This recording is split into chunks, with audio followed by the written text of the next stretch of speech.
Hi, my name is Tyler Booth. This is my presentation for Hardening Recommendations for SSH protocol.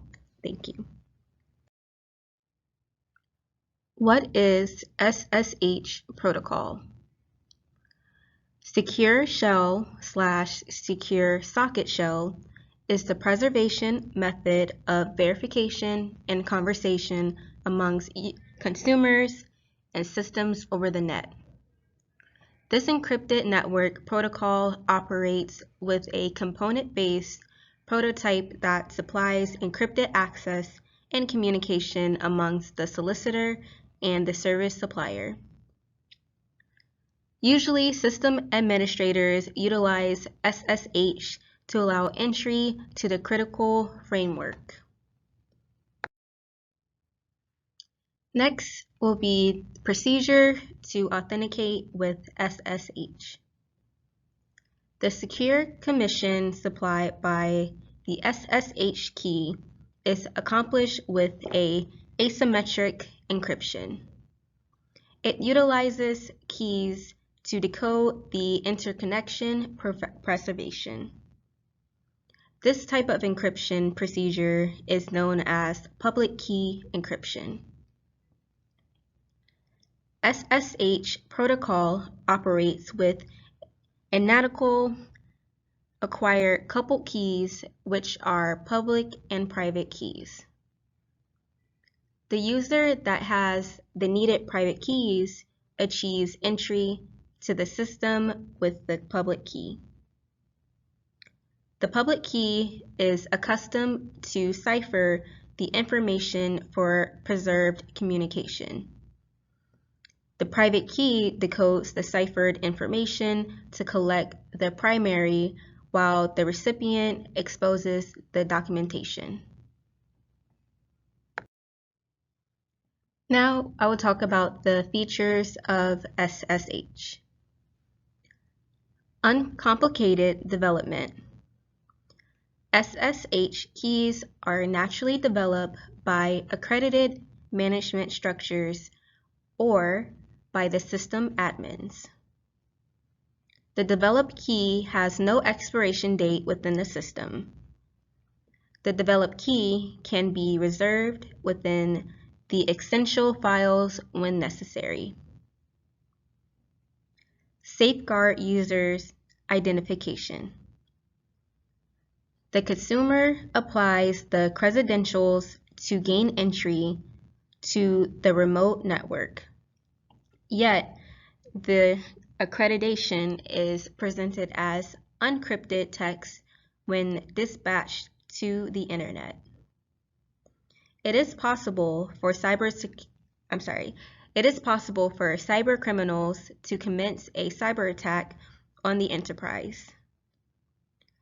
SSH protocol utilizes a SSH key that is encoded to sign into the system over the internet.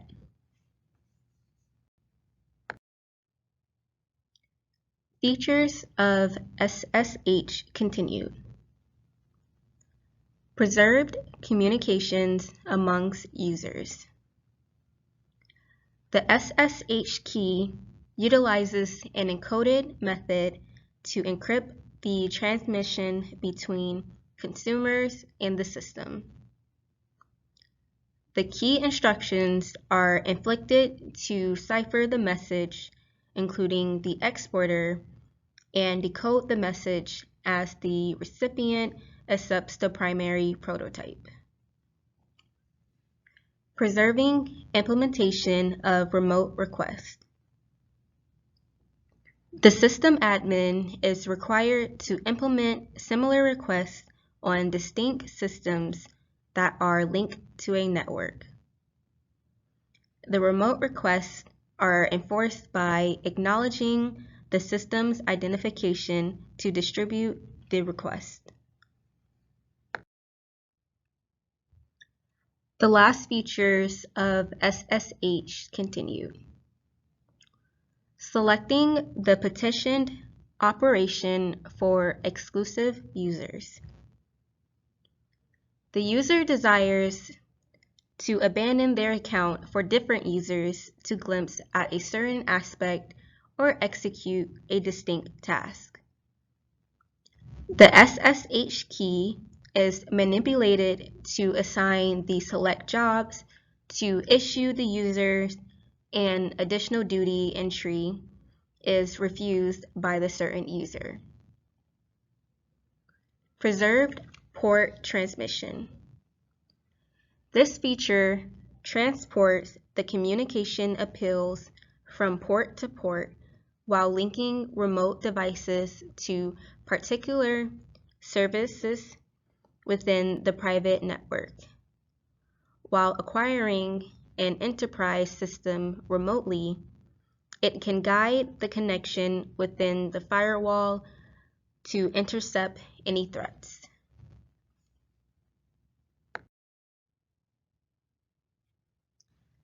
Next are the types of SSH keys.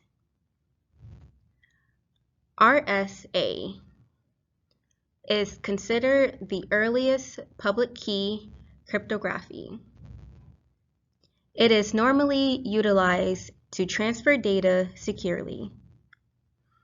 It is a sluggish method because no applicable manner is utilized to answer the bigger keys. The next type of SS key is DSA, which stands for Digital Signature Algorithm. This is implemented to authenticate the message inception, operator, and cordialness. It is employed to verify messages and the individuality of the message while disclosing spam messages.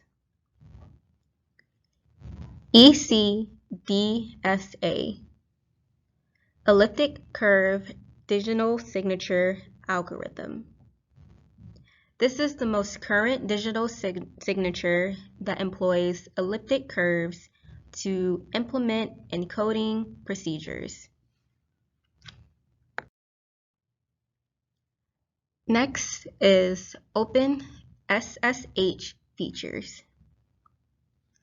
Open SSH is an independent SSH protocol collection that supplies encryption for network amenities such as remote sign-in or remote file transportation. Entirely non-proprietary software with an open license. It has secure cryptanalysis, which is AES, CHA-CHA20, ECDSA, RSA, as I was stating in the last slide, etc. Powerful verification methods, encoded avenues for legacy protocols, agent redirection, and SFTP consumer and service assistance.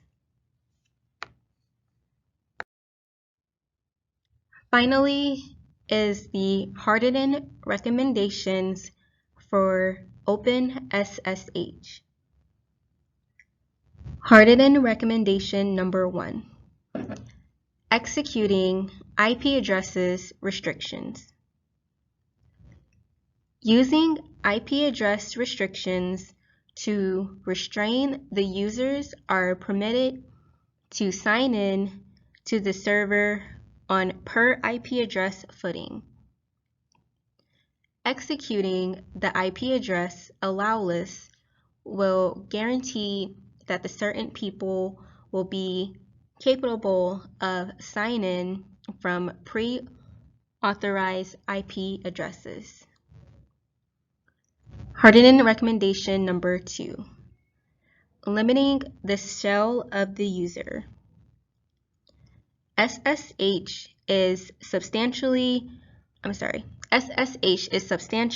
for relocating files and data such as SFTP, but it's better not to consistently allow full shell access to every person when you only need to implement file transportation. And lastly, hardening recommendation number 3, impairing X11 presentation forwarding. There is a threat where remote X11 servers of people who are registered in SSH with X11 forwarding can be incorporated by different users on an X11 server. And these are my references. Thank you.